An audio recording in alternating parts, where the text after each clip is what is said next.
کہ اپنی نسلوں کو غریب، فقیر، منگتا، مفلس، بھکاری چھوڑ کے نہ جائیں۔ آپ کہیں گے ہمارے بس میں نہیں ہے، میں کہوں گا اللہ کے ان وعدوں کو پورا کر کے جائیں جن وعدوں پہ نسلوں کے پلنے کے وعدے ہیں۔ کیوں؟ اللہ سچا، اللہ کا وعدہ سچا۔ یہ عمل کرو کہ میں تمہاری نسلوں کو پالوں گا، اور جس کی مثال میں اکثر دیا کرتا ہوں، آج بھی درباروں کے مجاور گدی نشین بہترین طریقے سے پل رہے ہیں، پل رہے ہیں۔ کیوں؟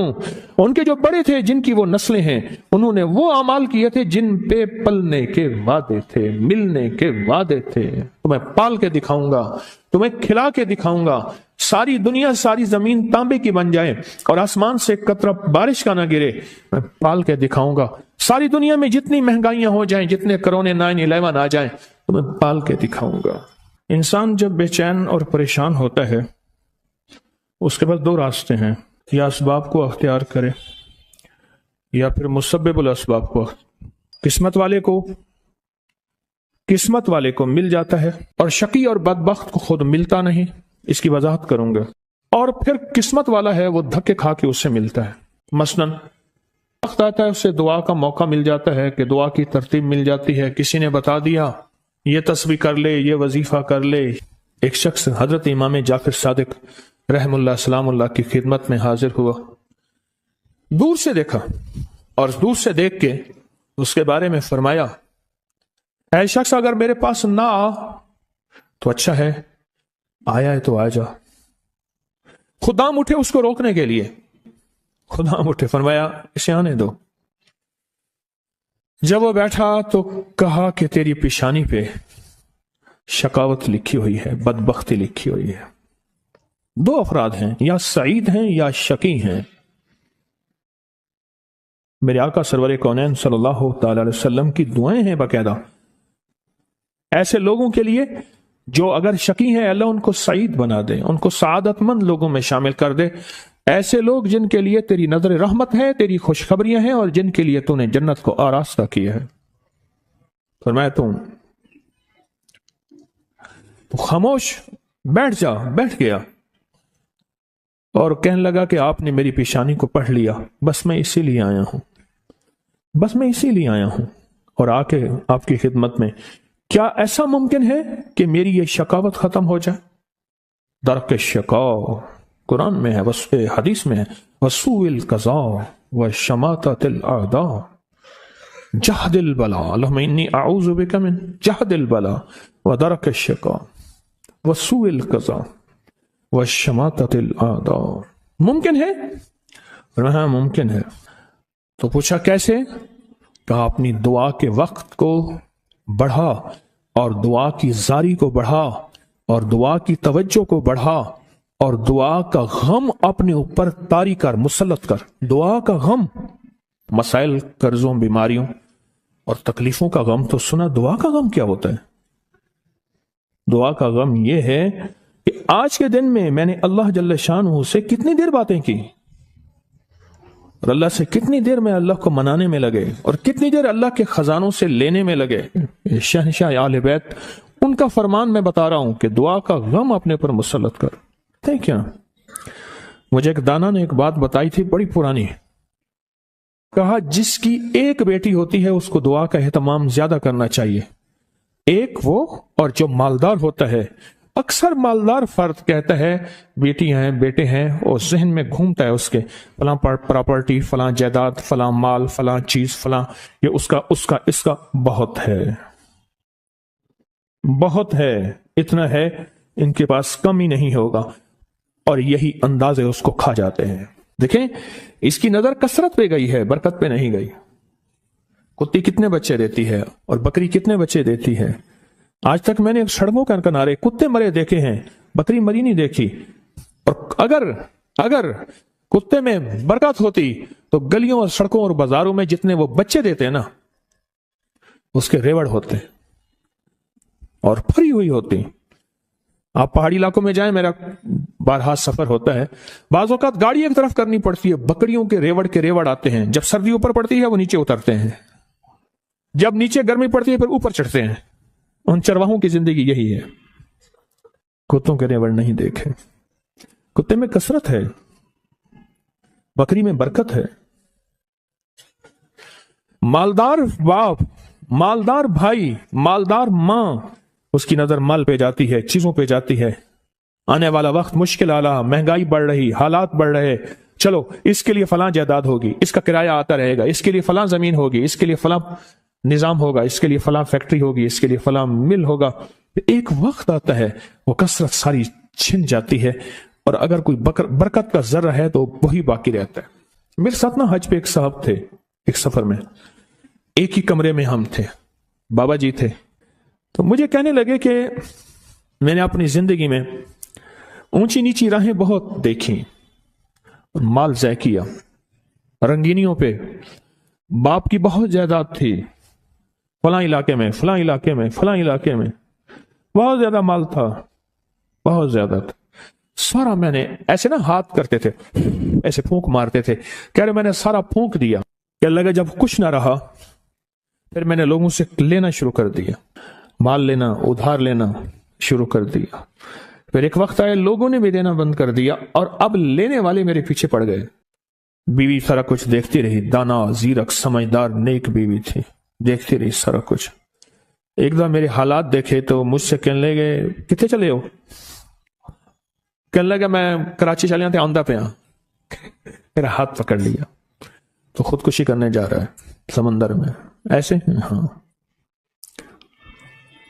کہنے لگا میرے ابے نے مجھے ایک جائیداد دی تھی تھوڑی سی، اور ابے نے کہا تھا بیٹی یہ حصہ ہے تھوڑا سا پر ہے بڑا برکت والا، اس کی چابی پکڑ کے دے دی، یہ بیچ کے آپ اپنا گزارا کریں.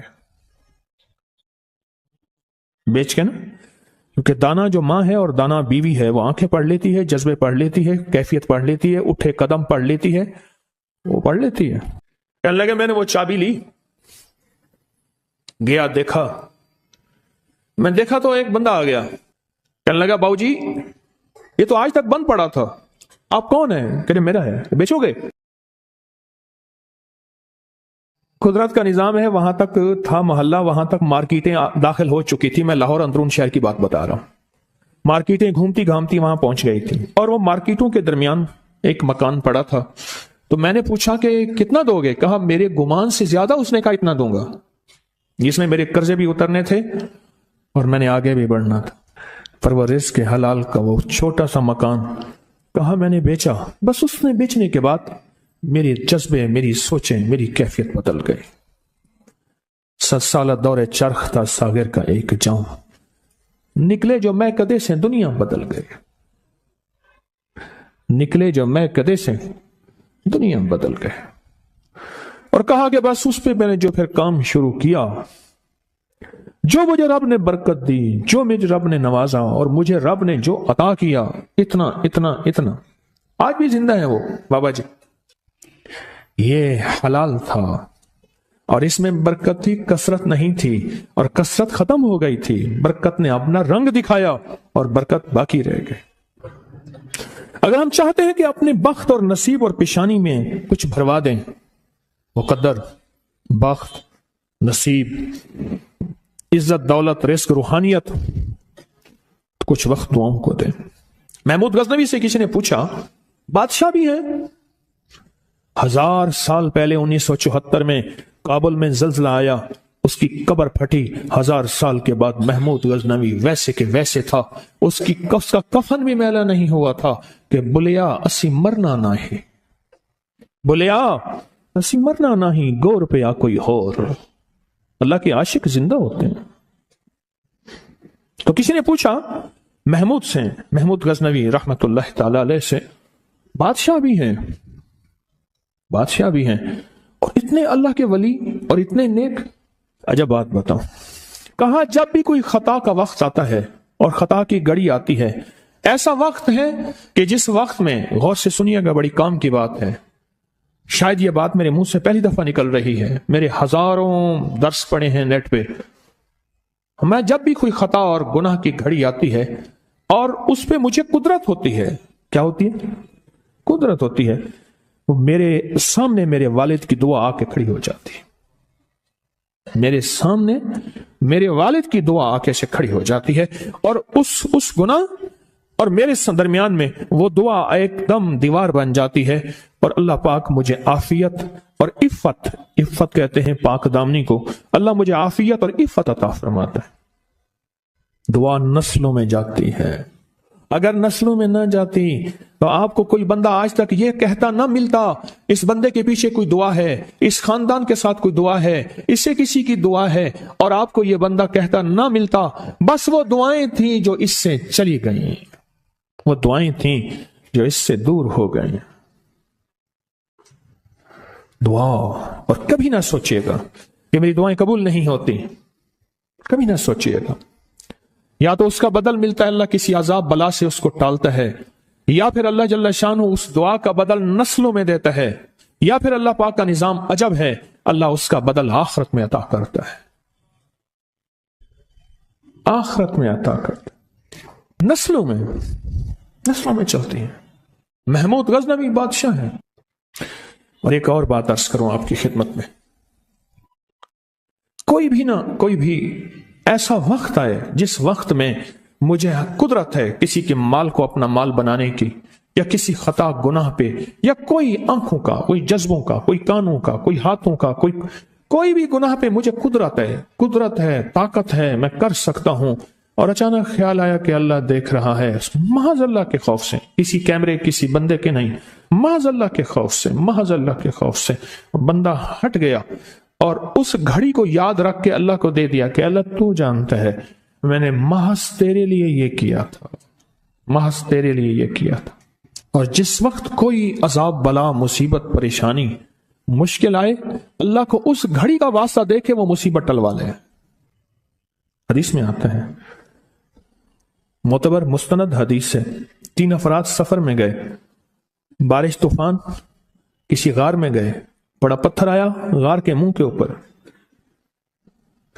تینوں نے بہت کوشش کی، پتھر نہ ہل سکا، ہر بندے نے اپنی دعا مانگی، ایک نے والدہ کی، والدین کی خدمت کی دعا مانگی، ایک نے ایک مزدور کا پورا حق دینے کی دعا مانگی، اللہ اگر والدین کی وہ خدمت تیری بارگاہ میں قبول ہے تو پتھر ہٹا دے، تھوڑا سا ہٹ گیا پر اتنا نہیں کہ انسان تینوں اس میں سے نکل سکے۔ دوسرے نے کہا کہ مولا ایک مزدور تھا، مزدوری چھوڑ کے چلا گیا، اس کی مزدوری سے بکریاں لی، پھر ایک دفعہ لینے آیا تو میں نے اس کو وہ ساری بکریاں دی، وہ حیران ہوا، سخیا کا اگر وہ نیکی تیری بارگاہ میں قبول ہے تو آج یہ پتھر ہٹا دے، تو پتھر تھوڑا سا ہٹ گیا، اتنا نہیں ہٹا کہ اس میں سے لوگ نکل سکے۔ آخری نے دعا کی کہ اللہ میری ایک رشتے میں رشتہ دار تھی اور اس کو ضرورت تھی، اور اس کی میں نے کہا کہ میری چاہت پورا کر، اس نے مجبوراً، میں قریب میں گیا تو اللہ کے خوف سے ہٹ گیا، اے سخیا کا اگر وہ عمل تیری بارگاہ میں قبول ہے تو پتھر ہٹا، کہنے لگا پتھر ایک دم ہٹ گیا۔ گناہ نہ کر کے حضرت عباس رضی اللہ تعالیٰ عنہ اس نے پوچھا کہ ایک وہ شخص ہے جو نیکیاں کرتا ہے پر تھوڑا سا گناہ کر لیتا ہے، اور ایک وہ شخص ہے جو صرف نیکیاں ہی نیکیاں کرتا ہے، آپ کو کون سا پسند ہے؟ فرمایا ایک وہ شخص ہے اگر اس سے خطا ہوتی ہے اور استغفار کرتا ہے اور توبہ کرتا ہے اور ندامت کرتا ہے، اللہ کو توبہ پسند ہے۔ کسی نے حضرت اللہم صلی علی محمد معروف کرخی رحمت اللہ علیہ سے پوچھا آپ نے کسی کے ماتھے پہ بدبختی کی علامت دیکھی ہے؟ فرمایا ہاں دیکھی ہے۔ کس پہ؟ کہا جو اللہ کے دوستوں کی تحقیق میں لگ جاتا ہے، ان کی جاسوسی میں لگ جاتا ہے، ان کا پیچھا کرتا ہے، اللہ کے دوستوں کی تحقیق میں لگ جاتا ہے، ان کی جاسوسی میں لگ جاتا ہے، ان کی سراغ رسانی میں لگ جاتا ہے، کیا کر رہے ہیں، کہاں سے آ رہے ہیں، اس وقت کیا کر رہے تھے، کون آ رہا ہے، کون جا رہا ہے، چیزیں کہاں سے آ رہی ہیں، یہ کیا ہے، میں اس تحقیق میں لگ جاتا ہے، میں اس کی پیشانی پہ میں نے اس کو اجڑتے دیکھا۔ ہمارے پاس آج بہترین موقع ہے دعا کا، اور کبھی نہ دیکھیں کہ میری دعا قبول نہیں ہوتی۔ کیوں؟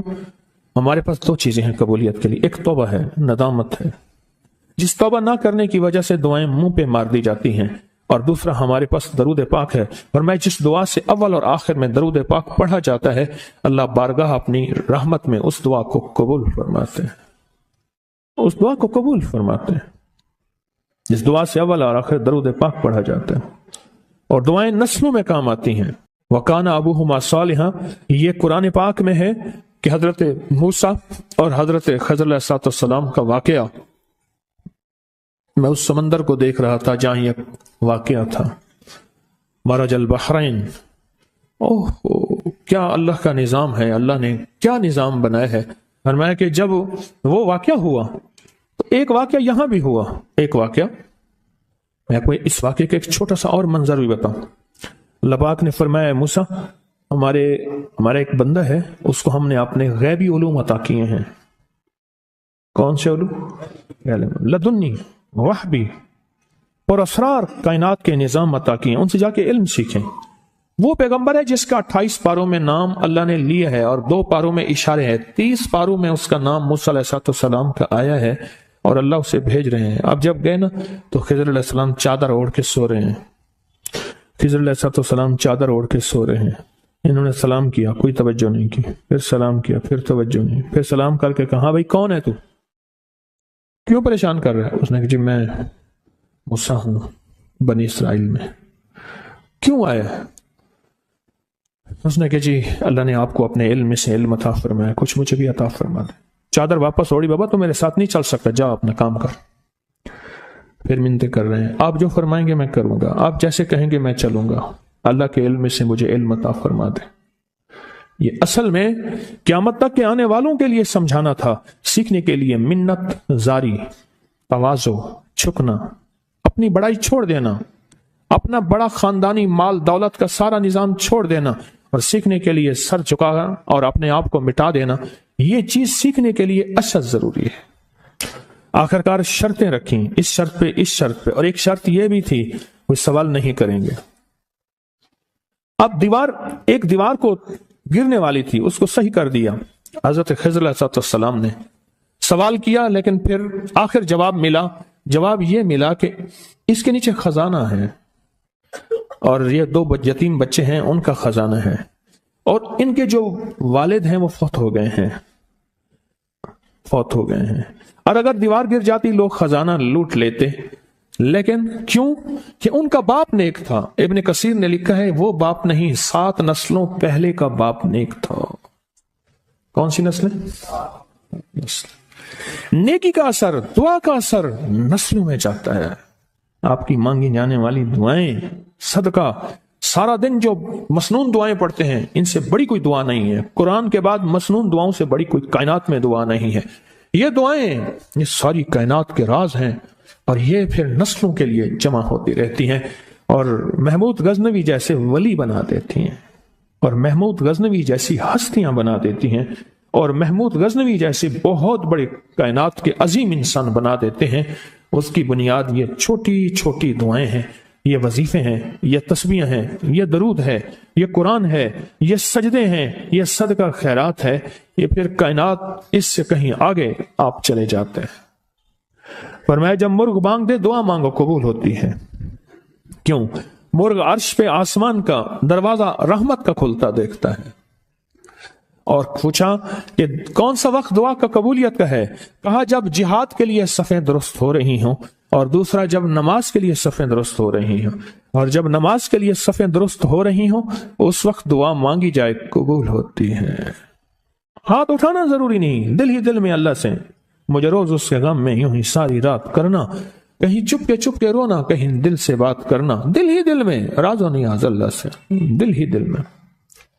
جب نماز کے لیے صفیں درست ہو رہی ہوں، وہ چند لمحے ہوتے ہیں، اور اس وقت اللہ سے اپنا ناتا، اللہ سے اپنا رابطہ اور اللہ سے اپنی تار جوڑ لے، اور اس وقت دعائیں قبولیت کا، محبوبیت کا، مقبولیت کا اور خیر کے ملنے کا اور جھولیاں بھرنے کا وقت، وہی لمحہ ہوتا ہے، وہی ساتھ ہوتی ہے، وہی گھڑی ہوتی ہے۔ ایک بات میں اکثر عرض کیا کرتا ہوں کہ اپنی نسلوں کو غریب، فقیر، منگتا، مفلس، بھکاری چھوڑ کے نہ جائیں۔ آپ کہیں گے ہمارے بس میں نہیں ہے، میں کہوں گا اللہ کے ان وعدوں کو پورا کر کے جائیں جن وعدوں پہ نسلوں کے پلنے کے وعدے ہیں۔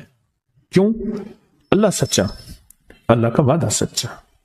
یہ عمل کرو کہ میں تمہاری نسلوں کو پالوں گا، اور جس کی مثال میں اکثر دیا کرتا ہوں، آج بھی درباروں کے مجاور گدی نشین بہترین طریقے سے پل رہے ہیں۔ کیوں؟ ان کے جو بڑے تھے، جن کی وہ نسلیں ہیں، انہوں نے وہ اعمال کیے تھے جن پہ پلنے کے وعدے تھے، ملنے کے وعدے تھے۔ تمہیں پال کے دکھاؤں گا، تمہیں کھلا کے دکھاؤں گا، ساری دنیا، ساری زمین تانبے کی بن جائے اور آسمان سے ایک قطرہ بارش کا نہ گرے، میں پال کے دکھاؤں گا۔ ساری دنیا میں جتنی مہنگائیاں ہو جائیں، جتنے کرونے 9/11 آ جائیں، تمہیں پال کے دکھاؤں گا۔ دعاؤں کی طاقت ہے، دعائیں نسلوں کو کھلائیں گی، پلائیں گی۔ اور ایک تجربے کی بات بتاؤں، بڑوں کی بات ہے، بڑوں کی بات، دعاؤں کی برکت سے اللہ حلال طیب طاہر کھلائے گا۔ کمپنیاں 2-4 بند ہو گئی ہیں، زوال ہو رہا، میں نے اللہ کا نام دیا، پھر ملے، کہا کچھ نہیں ہے۔ اچھا، میں نے کہا یہ پڑھیں آپ، اللہ پاک دکھائے گا۔ مجھے انہوں نے خود بتایا، میں ایسے کوئی سمندر ہے اس کے کنارے کھڑا ہوں، کہنے لگے کراچی کا سمندر نہیں، کہاں ہے؟ تو میری طرف پانی آتا ہے اور وہ گندا پانی ہے، بالکل میلا گندا۔ تو میں سوچتا ہوں سمندر کا پانی تو بالکل شفاف ہوتا ہے، اور یہ گندا پانی کیسے ہے؟ اور وہ گندا پانی پہلے میرے ٹخنوں تک آتا ہے، پھر گھٹنوں تک آتا ہے، پھر رانوں تک آتا ہے۔ اور کہا کہ مجھے دور سے ایک لہر آتی نظر آ رہی ہے کہ شاید میں اس میں ڈوب جاؤں۔ آواز آتی ہے، چلا جا، تیرے رزق میں کوئی مشکوک رزق داخل ہوا ہے، ہم تجھے پاک کرنا چاہتے ہیں، اور یہ سارا مشکوک رزق ہے، اور تیرے مال کو ہم نے اس لیے کم کر دیا۔ گھبرا نہیں، گھبرا نہیں، استقامت سے ہمارا نام لیتے رہنا، بہت جلد تجھے ہم پاک کر کے پھر پاک مال دیں گے۔ پاک کر کے، کیا عجیب بات ہے، پاک کر کے پھر پاک طیب طاہر مال دیں گے، گھبرا نہیں۔ بہت خوش قسمت ہے جس کو اللہ نے اپنی ذات کا تعلق عطا کر دیا، بہت خوش قسمت ہے جس کو اللہ نے اپنے ساتھ باتیں کرنے کا، راز و نیاز کا کوئی جذبہ دے دیا، جس کی زبان سارا دن ذکر میں، تسبیح میں، سجدوں میں، اپنی دنیا کے کاروبار بھی ہیں، لیکن دل اٹکا رہتا ہے کہ اب نماز کا وقت ہے، آج میرا ذکر نہیں ہوا، آج میں نے قرآن کی زیارت نہیں کی، 1 صفحہ 2 صفحے، 1 پارہ 2 پارے۔ خوش قسمت انسان ہے آپ۔ بعض اوقات اللہ دنیا تھوڑی کر دیتا ہے، رزق تھوڑا کر دیتا ہے، لوگ تانے دیتے ہیں۔ صدیق اکبر رضی اللہ تعالی عنہ کو تانے دیتے تھے، تیرے پیر نے تجھے یہ دیا ہے، نعوذ باللہ، تجھے فقیر کر دیا، تجھے غریب کر دیا، اور تمہیں ٹاٹ کے کپڑے اور سیے کر دیا۔ تانے دیں گے بعض اوقات، بعض لوگ بہت تانے دیں گے۔ میں نے ایک دفعہ مجھ سے کہنے لگے کہ مجھے دنیا بہت تانے دیتی ہے، تو میں نے کہا میرے ساتھ سودا کر لے، اگر زیادہ تھک گیا ہے، اب تک جو تسبیح ذکر کا نور ملا ہے وہ مجھے دے دے، میں اللہ سے کہتا ہوں کہ اللہ اس کو مال دولت دے دے، یہ سب چھین لے۔ کہا نہیں، یہ سب کچھ تو اس کے پاس بھی ہے جس کو کلمہ نصیب نہیں ہوا، یہی تو میرے پاس ہے، اگر یہ مجھ سے چھن گیا تو باقی میرے پاس بچے اور رہے گا کیا؟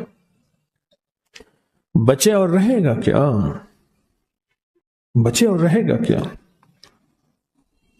آپ سارا دن بیٹھ بیٹھ کے اپنے بارے میں سوچا کریں کہ اللہ تو نے مجھے کن راہوں پہ لگا دیا، کن راستوں پہ لگا دیا۔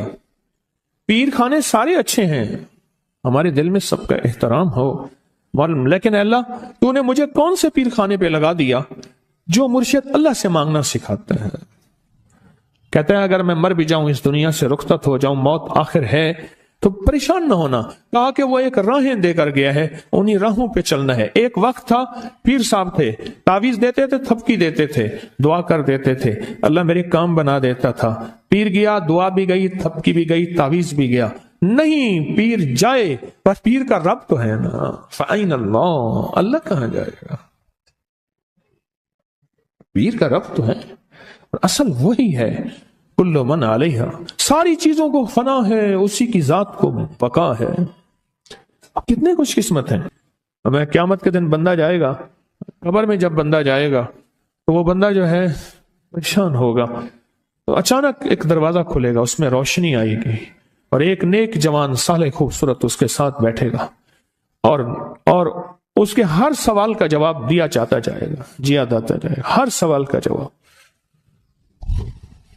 اور منکر نکیر چلے جائیں گے، اور اس کی قبر میں جنت کی کھڑکیاں کھل جائیں گے، جنت کے دروازے کھل جائیں گے۔ تو پوچھے گا یہ کیا ہے، آپ کون ہیں؟ کہا وہ درود ہوں جو دنیا میں تو اٹھتے بیٹھتے سوتے جاگتے پڑھتا تھا، وہ درود۔ تو دنیا میں مجھے نہیں بھولا تھا، آج میں تجھے نہیں بھول رہا۔ کبھی نہ سوچیں کہ مجھے تسبیح سے، ذکر سے، درود سے، کلمے سے، سورۃ اخلاص سے اور اس دعا سے کچھ نہ ملا، کیونکہ آپ کو یہ کانوں میں ڈالنے والے بہت ملیں گے۔ کیا پایا؟ کیا ملا؟ فلاں کو تو یہ ملا، فلاں کو تو یہ ملا، تجھے کیا ملا؟ بہت ملیں گے، بہت ملیں گے۔ اور ایسے لوگ ملیں گے کہ جس کا گمان سے بالا تر ہے، ایسی دلیلوں کے ساتھ بات کریں گے، آپ کے قدم ڈگمگا جائیں گے، ہل جائے گا، اور انسان سوچنے لگ جائے گا کہ میں نے تسبیح خانے کا انتخاب غلط کیا ہے، غلط کیا ہے۔ یا پھر اپنے شیخ اور مرشد کے بارے میں وساوس اور بدگمانیوں کی بھار مار کر دے گا، اور شیخ اور مرشد کی جاسوسی اور تعقب پہ لگا دے گا، اور بدگمانیاں، شک بڑھ جائیں گے۔ اگر شک اور وس بدگمانیاں بڑھ گئے ہیں تو سمجھ لیں کچھ تھا تو چور آیا، اگر نہ تھا تو چور کہاں آتا۔ اب اپنے آپ کو یہیں سنبھالنے کی ضرورت ہے۔ اللہ پاک جل شانہ کا نظام ہے، اللہ کسی بھی راستے میں چلا کے تھوڑا سا امتحان لیتے ہیں۔ آپ کو محسوس کرتے ہیں، آپ ہر نماز میں ایک دعا پڑھتے ہیں، اور ایسی طاقتور دعا ہے جو کبھی بھی نہ خطا جاتی ہے اور نہ رد ہوتی ہے، وہ ہے سورۃ فاتحہ۔ ہر نماز میں، آپ کی جماعت کی نماز ہے تو آپ کا امام پڑھ رہا ہے اور آپ آمین کہہ رہے ہیں، اور آپ کی انفرادی نماز ہے تو آپ ہر نماز کی ہر رکعت میں سورۃ فاتحہ پڑھ رہے ہیں۔ اب آپ سورۃ فاتحہ میں غور کریں، یہ دعا ہے، آج میں دعا کو بیان کر رہا ہوں۔ الحمدللہ رب العالمین، اور میں جب اللہ پاک کی حمد کرتے ہیں نا، عرش سے آواز آتی ہے، حمدنی عبدی، میرے بندے نے مجھے یاد کیا۔ الرحمن الرحیم، اللہ پاک کہتے ہیں تو نے مجھے رحمان اور رحیم کہا ہے، پھر کیا مانگتا ہے؟ لیکن بندہ نہیں مانگتا، اگلی تعریف کرتا ہے، مالک الحمدللہ رب العالمین الرحمن الرحیم مالک یوم الدین۔ پھر اللہ پاک جل شانہ فرماتے ہیں مانگ کیا مانگتا ہے، پھر اللہ کی عظمت کو بیان کرتے ہیں، ایاک نعبد و ایاک نستعین۔ اللہ پاک فرماتے ہیں مانگ کیا مانگتا ہے، اب مانگ رہا ہے، دیکھیں کیا مانگتا ہے، اہدنا الصراط المستقیم، اے اللہ وہ راہیں دکھا دے جو تیرے کملی والی کے در پہ جائیں، در مصطفیٰ پہ، چوکٹ مصطفیٰ پہ جائیں۔ اے اللہ